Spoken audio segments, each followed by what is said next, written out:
You know, when you talk a lot and then you think you got your presentation nailed, and then you listen to Kendra Hall, and then you think you got your presentation nailed and you listen to Janet Porter, and you're like, oh my gosh.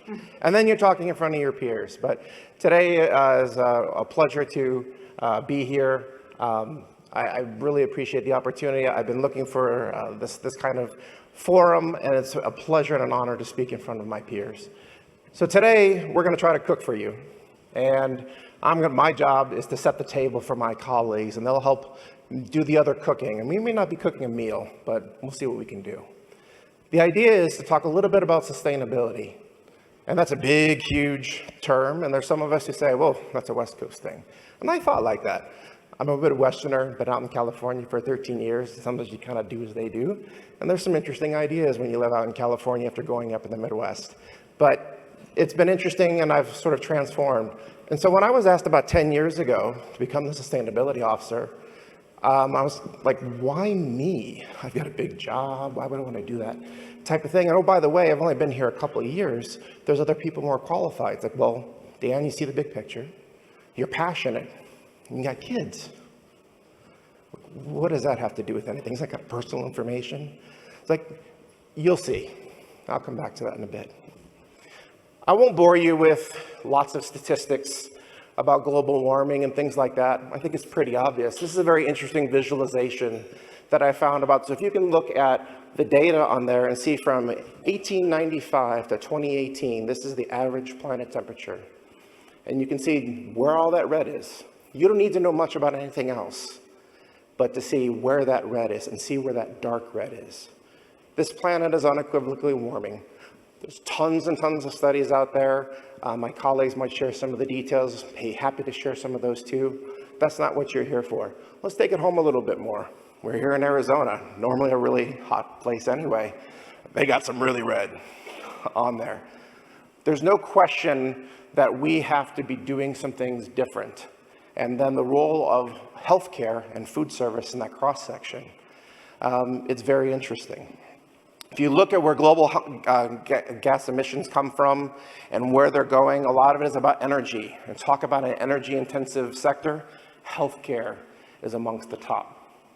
And so when we look at how we use things, and I know a lot of us in the business don't necessarily get billed for our utilities and things like that, but we run 24/7 operations. And now we're getting all over the place, all over geographic areas to get market share, to keep our businesses going. And then where does food come into all of that? If you look at where they're generated, that distribution, agriculture is a big part of it. And food is near and dear to everybody's heart. We touch it in each and every way, and guess everyone has an opinion about what food service does for a living, and they aren't shy about sharing it, aren't they? So what can we do to better control things in our world, in our environment, to make more of an impact? And that's the inspiration part that I hope for today, is what can you do? What can you do to take off this big, huge problem? If you look at the impacts of it, and this actually comes from the CDC, it's not just about the planet, it's about personal health. The mission of my particular organization is advancing health worldwide. And so some of that is looking and saying the health disparities that we already have in our city, our country, the world are just going to get worse if we don't do something to better the planet and to do our part on making this a better place. Just making little incremental changes, and again, only a 1.5 degrees Celsius may not seem like a lot, but look at all of the impacts from the World Wildlife Fund. They estimate would happen if we continue down this path, and for every 2 degrees centigrade, this is what will happen to the planet and more. There's no question that the severity of floods, storms, hurricanes, all natural disasters seem like they're much worse, and they're always in the news. And so a lot of us are asking, is that the way of the world? So whether you live in the Midwest and you have floods, whether you live on the Gulf region and you have hurricanes and tsunamis and other things, what are those things that you have to be prepared for? And is preparing for those natural disasters now the new norm? And more than ever, how are we prepared to deal with those? And there's probably some of you in the room who've been through Sandy and the hurricanes and all of that, who've got great stories to tell. And I would encourage you to do that because this is the new norm, but it ties back to climate change. If you look at where things are just in healthcare, this is a study out of Yale. These researchers determined that about 10% of global greenhouse gas emissions in the United States are attributable to healthcare. If healthcare in the United States was a country, it would rank above many developed countries, including the United Kingdom, for their total greenhouse gas emissions as a country. And healthcare in the United States is more than that. That's pretty impactful. So what can we do about it, and how does that relate to elephants and food service? So you hear about elephants a little bit in the room, and again, about how do you tackle these big, huge, massive problems. And I'll come back to elephants in a minute. When we talk about sustainability, we're ideally shooting for what we call the triple bottom line. How can it benefit people? How can it benefit the planet? And how can it be profitable, perhaps? Or at least cost neutral. And we don't always get the profit part, but sometimes you got to find things that at least get 2 of the 3, if not all 3. When I think of the pillars of sustainability, there's something that we can do in each one of these. The first one is leadership. You are all born leaders, or maybe you've worked hard at being a leader. So how do you set the bar for your team, particularly in healthcare food service? I want to be better. I want to save some money. I want to be better for the planet. How do I do that? Set a goal. Make it measurable. Inspire your people to do that. There are people in this room, like Don Cassio in the Valley Hospital, our inaugural Sustainability Award winner. There are people in this room, in this association, who can help you do that. Safer chemicals. We want to make sure that not only our teams are protected, that our patients, our guests are protected. There's people in this room that can help you do that. Leaner energy. How many times do you walk into the kitchen and the equipment's been on since the crack of dawn and maybe runs all day, but yet the usage of the equipment isn't terribly high? Because most of us don't get billed for our electric bills like we do in our homes. What would we do different if we actually knew the electric, the gas, the steam consumption of our kitchens, had a nice pretty dashboard? That'll be there sometime soon. There are people in this room that can help you learn how to do that. IAB members, partners, operators. Same thing for water. We let the kettles run. We have all kinds of things. We don't get billed for it.